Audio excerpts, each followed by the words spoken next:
Hello guys, welcome back to my YouTube channel. তোমরা সবাই কেমন আছো? আশা করি সবাই খুব ভালো আছো আর আমিও ভালো আছি। তো আজ সেদিন ছিল সরস্বতী পূজা, তো বুধবার ছিল। তো সেই দিন আমি যাচ্ছিলাম সকালবেলা, তো স্নান করতে হয়, স্নান টান করে পুরনো স্কুলে অঞ্জলি দেওয়ার জন্য যাচ্ছিলাম রাস্তা দিয়ে হেঁটে হেঁটে। দেখো তখন একটু ক্যামেরাটা ধরে দেখাচ্ছিলাম, এটা পাকা রাস্তা দিয়ে যাচ্ছিলাম। ওই যে ওই স্কুলটাতে যাব, কিন্তু ওই দিকে দেখো সাইডে রাস্তা আছে, কিন্তু তাড়াতাড়ি যেতে হবে বলে আমি পুকুর পাড় দিয়ে দৌড়ে দৌড়ে চলে এসেছি। ভাবছি হয়তো ব্রাহ্মণ চলে এসছে, কিন্তু তখনও ব্রাহ্মণ আসেনি। এখানে সব বাচ্চারা দৌড়াদৌড়ি করছিল। এটা আমার পুরনো স্কুল। তো পুরনো স্কুল বুঝতেই পারছো, জীবনের প্রথম পার্টটা এখান থেকে কেটে গেছে। তো আশা করি সবার যেই স্কুলে প্রথম গিয়েছিলে সেই স্কুলের প্রতি আলাদা একটা ভালোবাসা, আলাদা একটা অনুভূতির জন্য, যদিও দূর থেকে যাওয়া যায় তবুও মনে হয় যে না, এটা মানে এই জায়গাটা হয়তো সব থেকে সুখের একটা জায়গা ছিল, যেটা এখন আমি নেই। যাই হোক, তারপরে এই যে বাচ্চারা, ছোটো ছোটো বাচ্চারা কি সুন্দর শাড়ি টাড়ি পরে চলে এসছে অঞ্জলি দিতে। আগে শাড়ি পরতে পারতাম না, সবাইকে জোর করতাম যে আমাকে একটু শাড়ি পরিয়ে দাও না। তো তখন বুঝিনি যে, তখন বুঝতাম না শাড়ি পরলে সুন্দর লাগবে না কি, কিন্তু বলতাম না শাড়ি পরতে হবে, তখন শাড়ি পরেছি। তারপরে যে ঠাকুরমশাই একটু শান্তির জল দিয়ে দিচ্ছিলো। তারপরে যে শাড়ি পরার কথাটা বলছিলাম, তো তখন মা কাকিদেরকে বলতাম আমাকে শাড়ি পরিয়ে দাও না, অনেকের কাজ থাকতো, বলতো পরে আসিস। কিন্তু সত্যি বলতে এখন পারি, তবু পড়তে ইচ্ছা করে না। যাই হোক, তারপরে বাড়িতে এসে একটু রেডি সেডি হয়ে আমাদের কলেজে চলে গেছিলাম। এটা আমাদের কলেজ, এটা পঞ্চানন মহিলা মহাবিদ্যালয়। এখানে গিয়ে একটু ভিডিও করছিলাম। এখানে দিদিরা নাচানাচি করছিল।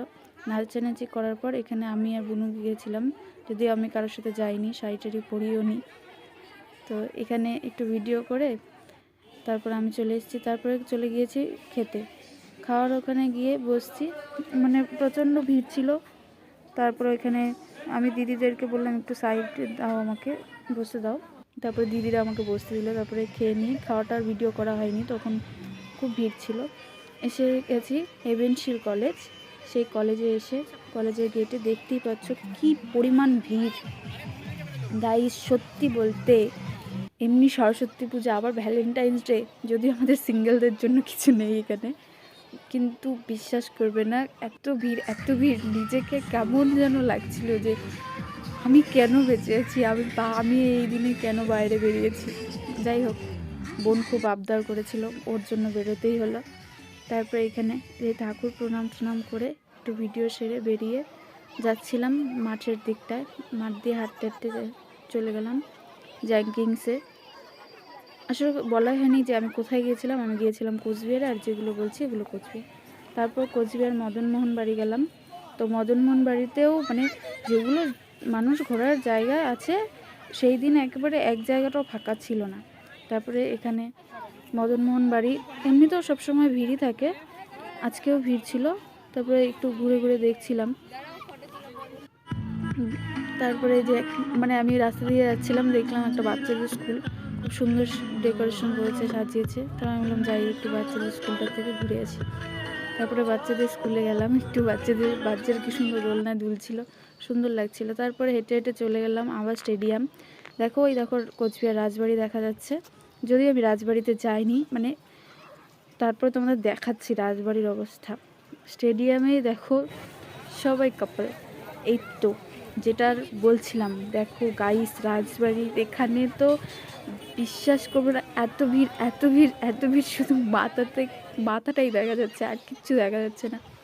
ভেতরে তো এতটা লাইন, ওই দেখো এখান থেকে, মানে সামনে তো আরও অনেকটাই, যে এটা সামনটা আরও অনেকটা লাইন ছিল। তো অনেকেই বলছে যে বাড়ি চলে যাই।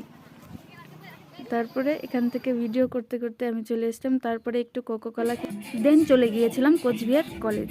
কোচবিহার কলেজের ঠাকুরটা দেখো কত সুন্দর। এখানেও ঠাকুর প্রণাম করে এখানে দিদিরা নাচ টাচ করছিল, সেগুলো দেখছিলাম। দেখা টাকা হয়ে যাওয়ার পরে আমি যেহেতু যাবো মামাবাড়ি, আমার মামাবাড়িটা কোচবিহার কলেজের ওখানে, তাই আমি কোচবিহার কলেজে গিয়েছিলাম। তো ভাবলাম যে এখানে একটু ভেতরে ঢুকেই যাই। শেষে তো মানে হাঁটতে হাঁটতে শরীরের অবস্থা একদম শেষ, মানে শাড়ি পরলে তো আমি শেষ পুরোই।